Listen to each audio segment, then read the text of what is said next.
The 5-year anniversary of the Watts family murders is fast approaching, and many still question Chris Watts' confession, or may I say, confessions? When I get asked which one of the two I believe, my answer is very simple, containing of only 4 letters, none. CW's co-workers nicknamed him the Rainman, and that was for a good reason. This guy never forgets, and he has a photographic memory. He himself once told investigators proudly that he made his teacher believe he went to China for a vacation, and the teacher never questioned him. Well, I guess we learned something from Chris Watts, and that is, don't ever believe a word he is saying. I just want to freshen up your memory with this little video of Chris, Wisconsin confession lie. Feel free to watch the whole thing, very detailed, on my channel. You'll find the link in the description box. On February the 3rd, 2019, more than 2 weeks before investigators revisited CW in prison, a girl named Sarah from the UK posted a dream she had about what in a Facebook group. A former pen pal and family friend of CW, who happened to be a member of this very group, forwarded Sarah's dream to Chris Watts. What we hear him confessing to investigators is eerily similar to that girl's dream, but see and hear for yourself. Just like I just felt her hand around me. I'm just like, what? Time to go. Yep. Yeah. Okay. That's funny. All right. Then a couple hours of sleep. Alarm goes off. Okay.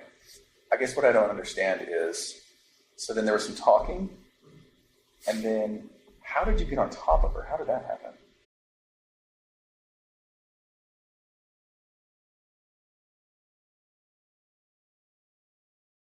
It's like when I got into bed, because she was laying, when she was sleeping, she was laying like face down, which she really never does. Okay.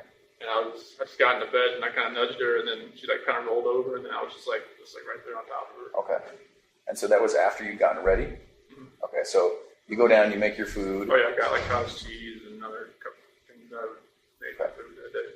Okay.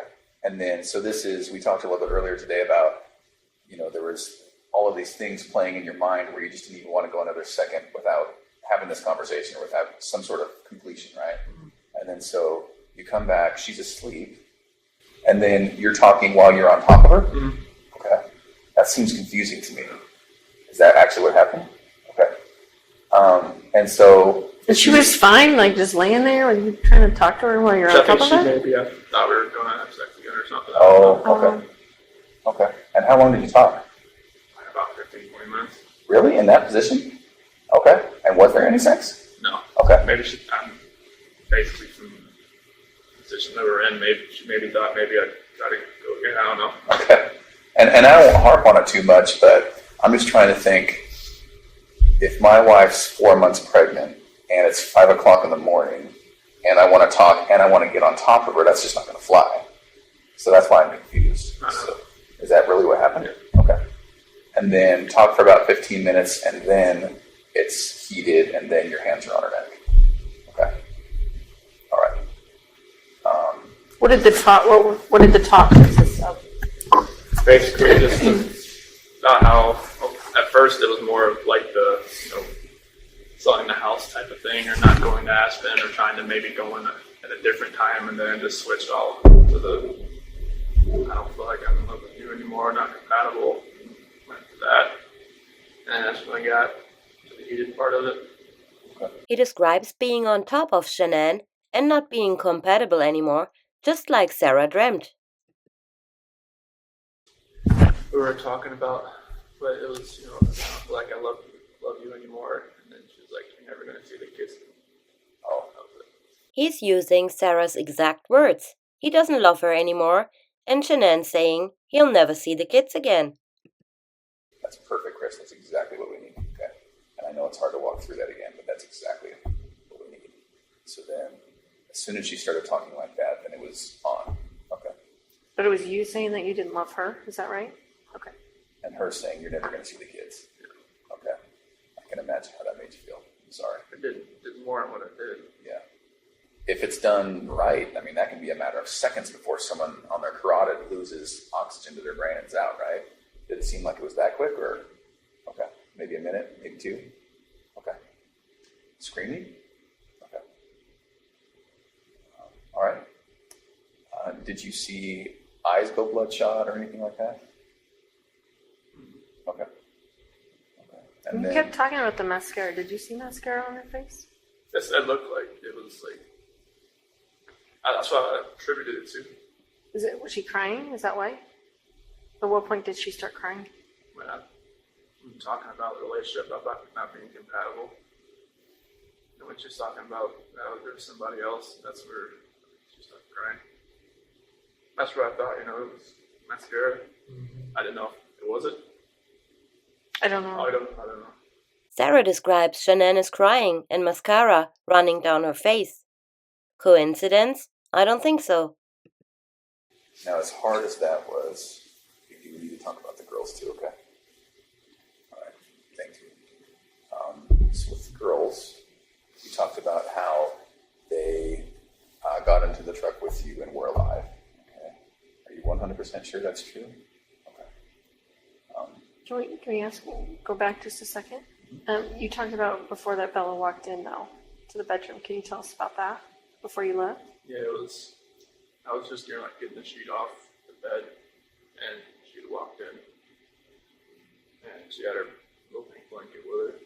He describes Bella walking in on the pair with her pink blanket, just like Sarah foresaw in her dream. She's like, what's wrong? Tell Mommy. And where was Shanann at that point? Yeah, just pretty much on the bed, but she was face down. Wrapped in the sheet? What'd you say?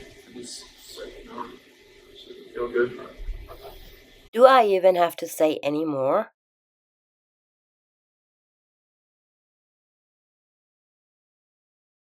That's why I tried to carry her downstairs. Shanann? Okay. Did you carry her like this? Did you drag her? How did you do it? Tempted to pick her up and take her down, but I lost grip after a little while. I just had to pull. Did Bella see you do that? What was Bella saying? She started crying a little bit. She's like, "What's wrong with Mommy?" And what'd you say that time? I said, "It just doesn't feel good." She's a smart girl. She didn't know what was going on there. Mm-hmm. Did she ever touch Shanann? Try and wake her up or anything? No. She didn't want to see her or ask to see her or anything. And so that initial time, did she see you put Shanann in the truck? So she was kind of following you? Okay. So she followed you and you put Shanann in the truck. Okay. And then what? Cece wasn't up yet. She was just in her room. She was getting ready to get out of her bed. And then they were just walking around the house. I was put my lunchbox and stuff in the truck, and then grabbed the kids and then put them in the sheet and that. Okay. And so Shanann, is she kind of on the floor in the back? And they're just on the bench. Okay. And both alive at that point. Okay. Is there any reason you would feel uncomfortable to tell me that they were not alive at that point? They were. Okay. Wasn't it a video or anything? It's hard to see. Okay. And I believe you. I'm just I'm trying to make sure that I'm giving you all the opportunities to be comfortable enough to tell me exactly. Okay. They were like, okay. Trust me, I hear that every day when Bella was talking to me at the site. Oh, really? What do you mean? When she said, "Daddy, no."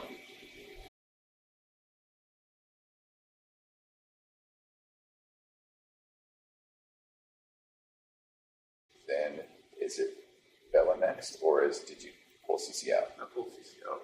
Okay, so once Cece's gone, Bella's still there in the car alive, and then you pulled Cece out. What'd you do with her? Okay. So she went into the tank, and Bella was still in the back of the truck alive. Okay.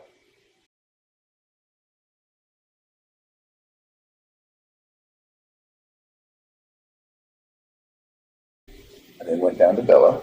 Tell me what happened there. She said, "What happened to Cece?" Or she asked, "Is the same thing, the exact same thing that happened to me as Cece?" Did she ask you that? Okay. So Bella's pretty smart. How did she sound when she asked you that, Chris? So that soft voice she always had. Yeah. And what exactly did she say? She said, "Exactly the same thing that happened to me as Cece." And then I said, "I don't even remember what I said." Okay. I don't know if I just said yes like a horrible person, or if I just put that blanket over her too and did the same thing. Same blanket, same way? Mm-hmm. Okay. She said, "No, Daddy." And that's the last thing she said. Did she say no, Daddy, like, please, no, Daddy type thing? Did she say saying, don't do it? And she said, "No, Daddy." Okay. Is the same thing going to happen to me as Cece? No, Daddy? I just know she had a couple spots like over her eye or something. And I picked her up. And same thing.